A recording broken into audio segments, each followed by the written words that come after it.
dia. No Opinião Minas de hoje eu recebo a coordenadora do curso de especialização em geriatria da Faculdade de Ciências Médicas de Minas Gerais, Ana Cristina Nogueira. Vamos conversar sobre a falta desses especialistas no país. Doutora Ana, bom dia.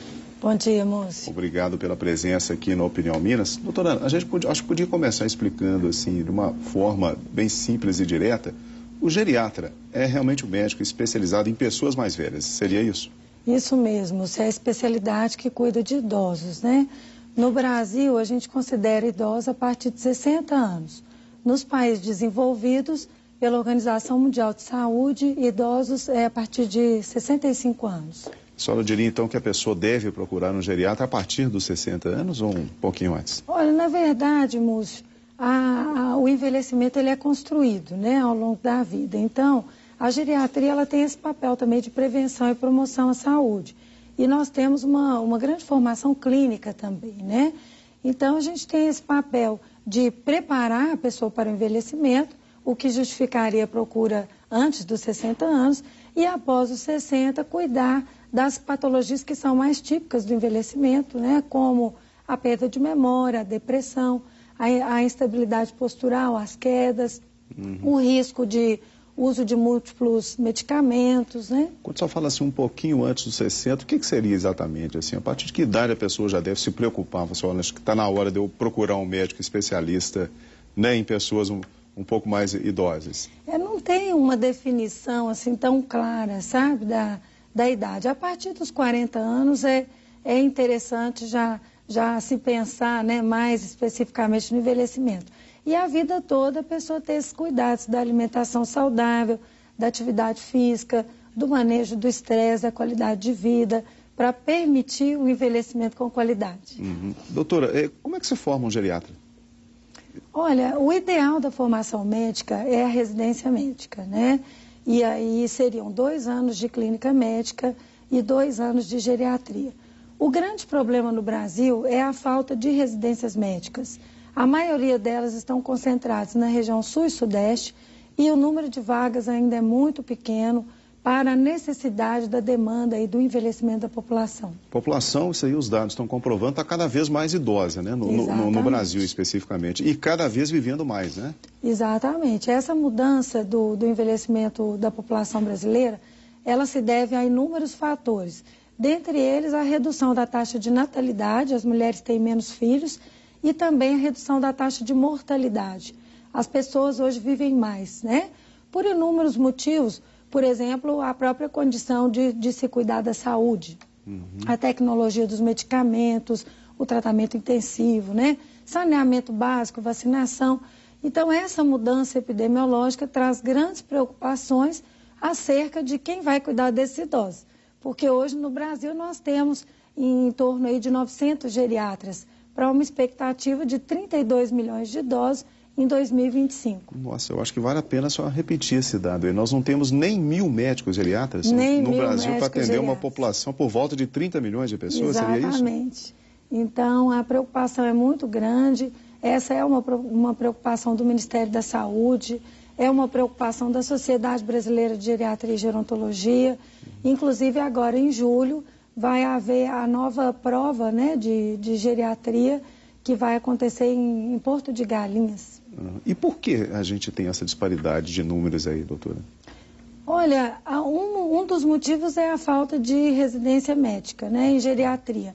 Para cobrir essa alternativa, existem também os cursos de especialização, né? Não quer dizer, de repente, que os estudantes não estão procurando essa especialização? Ou eles estão deixando de procurar também? Há uma procura, mas há também, a especialidade de geriatria é uma especialidade difícil, Múcio, né? O idoso requer muito cuidado, é um tratamento, o médico precisa ter uma sensibilidade grande, né, para cuidar do idoso, e ele precisa também ter uma abordagem grande da família e do cuidador. Não é só o cuidado ali do idoso durante a consulta, né? Tem muita coisa que envolve o depois. E a remuneração médica hoje é muito complicada também, né? O que os médicos recebem pelos planos de saúde. E como a consulta geriátrica é uma consulta demorada, em torno aí de 1h30, eu acredito que isso também desanima afasta os novos profissionais, é isso?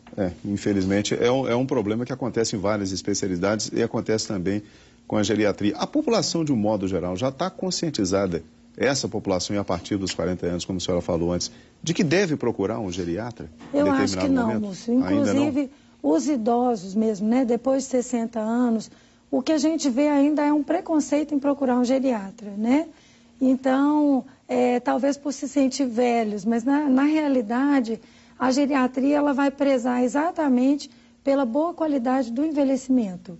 Então, e o tratamento especial. A minha pergunta tem a ver com isso, porque eu acho que todo mundo tem, de alguma forma, tem contato com pessoas mais idosas e a gente vê, chega um determinado momento que essas pessoas começam mesmo a procurar mais os cuidados médicos, né? Então está sempre indo num cardiologista, no ortopedista e quase nunca a gente vê falar que a pessoa está indo num geriatra. Né? É verdade.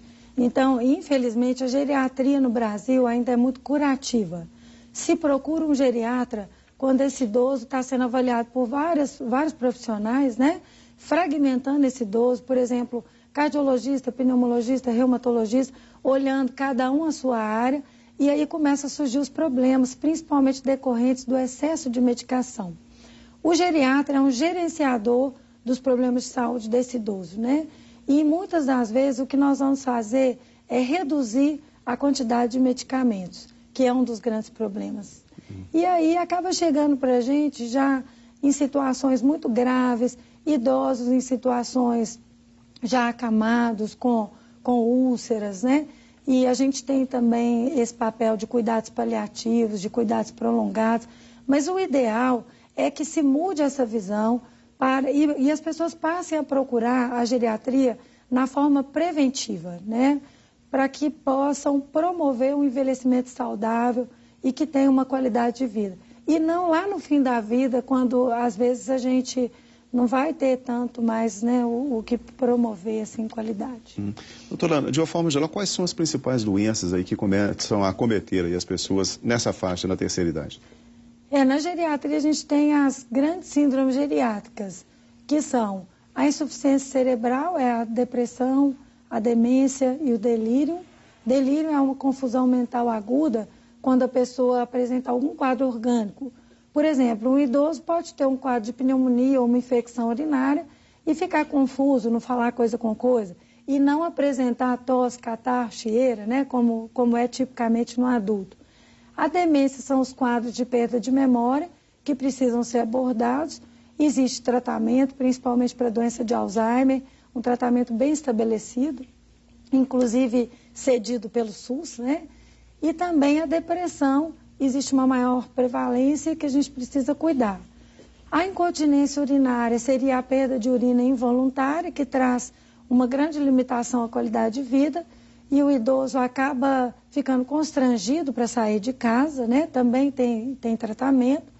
A questão da instabilidade postural, que favorece a queda, e a queda é um grande problema no idoso, porque pode gerar fratura, e daí acontecer uma série de problemas, né? Esse idoso ficar acamado. Existe também aí os outros problemas, por exemplo, a iatrogenia, que seriam os problemas provocados por medicações, né? Medicações inadequadas. Nem todo remédio o idoso pode tomar. De todos esses que a senhora falou, e qual é o que está sendo assim, que está se destacando exatamente porque a população está vivendo mais? Esses são as grandes síndromes geriátricas, né? São os maiores problemas do envelhecimento. O mal de Alzheimer, só disse que ele tem tratamento?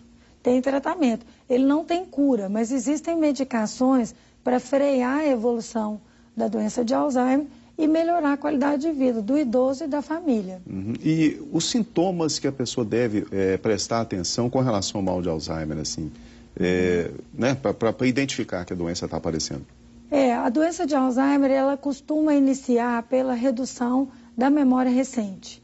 Então, observar pessoas que estão confundindo as coisas, pessoas que apresentam repetitividade, pessoas que confundem, por exemplo, para tomar medicações, né? Então, tem várias pequenas coisas do dia a dia que a família começa a observar, comportamentos inadequados, às vezes agitação, agressividade, alucinações, ideias delirantes. Por exemplo, a pessoa achar que aquela casa não é a dela, a pessoa cismar que o cônjuge a está traindo, né? A pessoa Até cismar... isso, então, faz parte do... Sim, isso tudo pode ser sinais de início de doença de Alzheimer. E, por exemplo, às vezes a pessoa guarda um objeto em algum local e não se lembra onde guardou. E aí começa a cismar que as pessoas estão roubando os objetos dela, né? Enquanto, na realidade, isso é um reflexo do problema da memória recente. Tem uma faixa etária em que a doença começa a se manifestar, doutor, ou não? É mais a partir de 60 anos, é uma doença do idoso. E a prevalência, a ocorrência da doença de Alzheimer, ela aumenta diretamente proporcional ao envelhecimento. A partir de 85 anos, 40% a 50% dos idosos apresentam doença de Alzheimer. Existe algum tipo de medicamento que pode, de repente, despertar a doença na pessoa? Você fala provocar a doença? Isso, provocar a doença. Não. Existem medicações que podem comprometer a memória, né?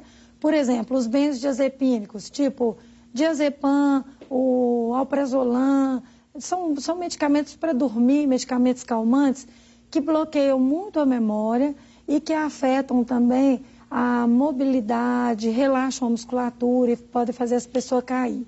Eu já ouvi dizer, por exemplo, que a anestesia, por exemplo, anestesia geral, pode desencadear o aparecimento do Alzheimer. Isso... Não é tão diretamente assim a questão da anestesia. Todo o estresse cirúrgico, né, ele pode levar também a sequelas cerebrovasculares, que depois dessa cirurgia pode acontecer alguma sequela cognitiva, sabe? Mas aí não é só a doença de Alzheimer, sim. Existem fatores vasculares também associados. A doença, só disse, não tem cura. Ela pode, digamos, de uma forma, ser paralisada, ser controlada, o Alzheimer? A gente consegue reduzir a progressão da doença, Múcio, mas não completamente. Mas hoje isso é bem estabelecido, sabe? Inclusive, a medicação ela é liberada pelo SUS, né? São medicamentos caros, é um custo mês em torno aí de R$300 a R$500 por mês. E melhora muito a qualidade de vida, porque freia a evolução e principalmente também ajuda no controle das alterações comportamentais da doença. Doutora, no segundo bloco eu queria saber da senhora se o sexo ainda é um tabu na terceira idade, tá bom? Nós vamos agora para o nosso intervalo. Em instantes eu volto a conversar com a doutora Ana Cristina Nogueira. Opinião Minas, volta já.